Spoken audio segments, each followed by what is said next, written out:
Okay, someone asked me to make something on emerging market economies, rather than what we tended to do is to focus on the issues facing the very poorest economies, low income economies.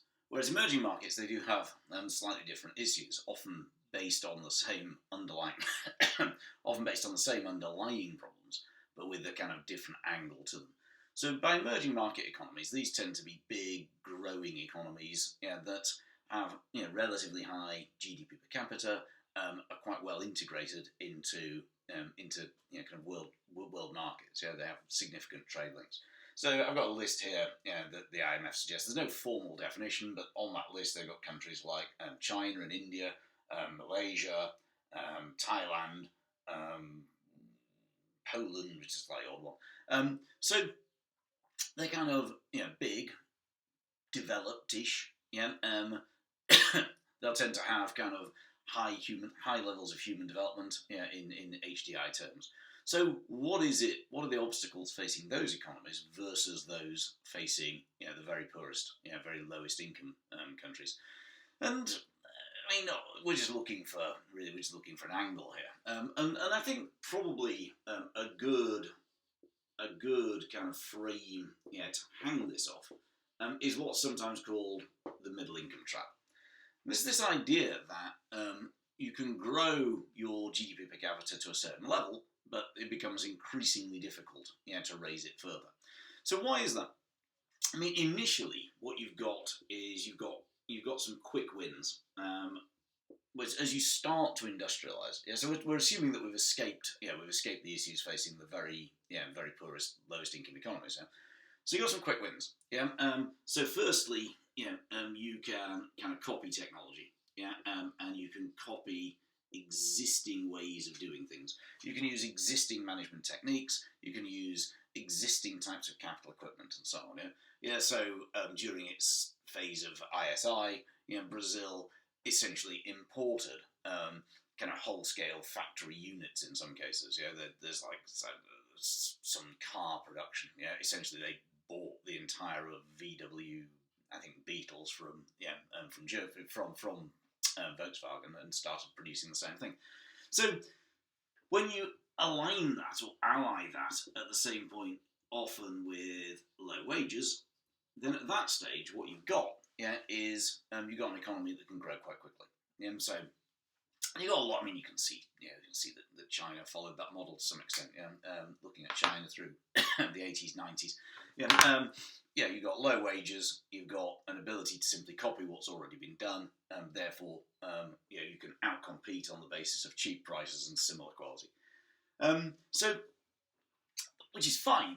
But you can see what the issue is going to be. With this. Which is that you're going to run out of headroom eventually. So what's going to happen is the limitation.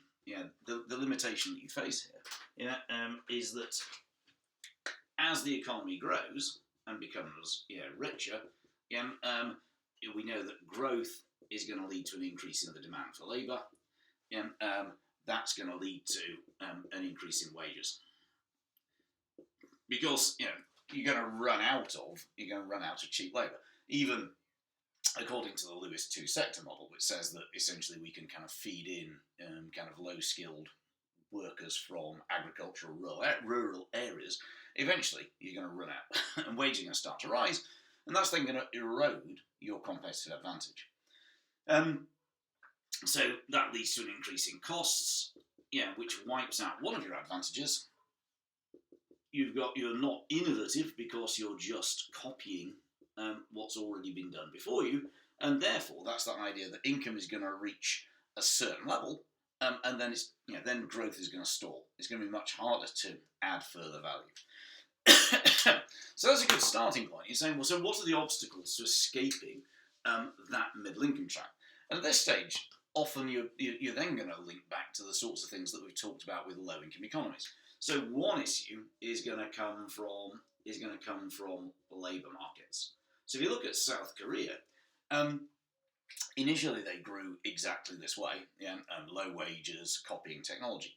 But what they'd done is they'd invested a hell of a lot a huge percentage of GDP into education, and therefore by the time they hit the middle income trap, they had appropriate high skilled labour.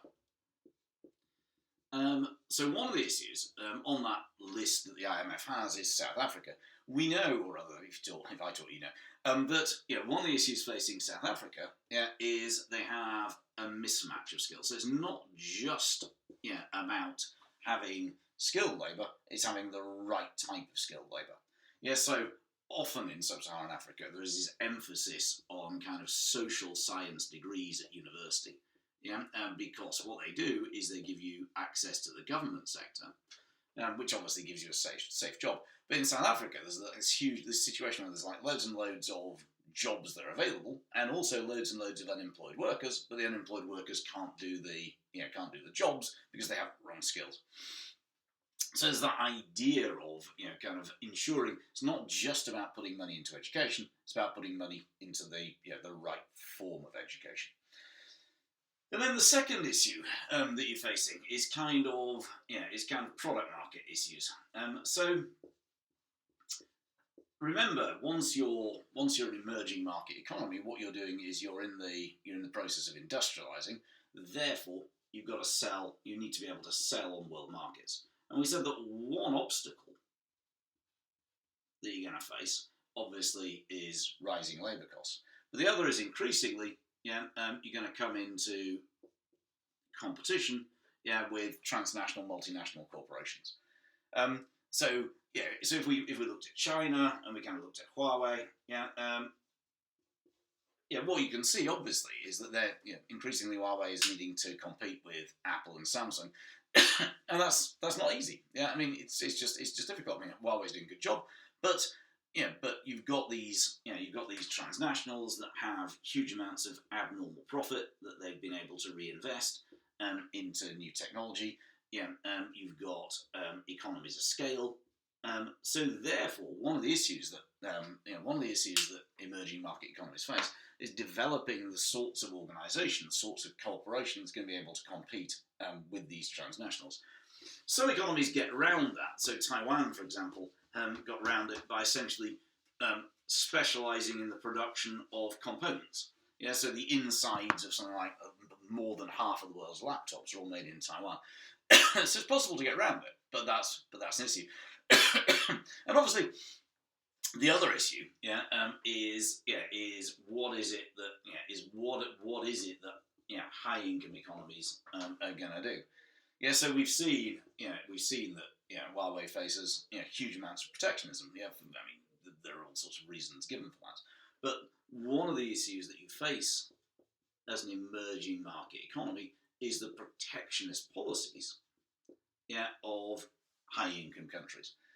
Who may be particularly unwilling to allow their own sources of comparative advantage, kind of high tech, that type of stuff, be undermined, because they're interested obviously in these high value added sectors, that add to their GDP significantly.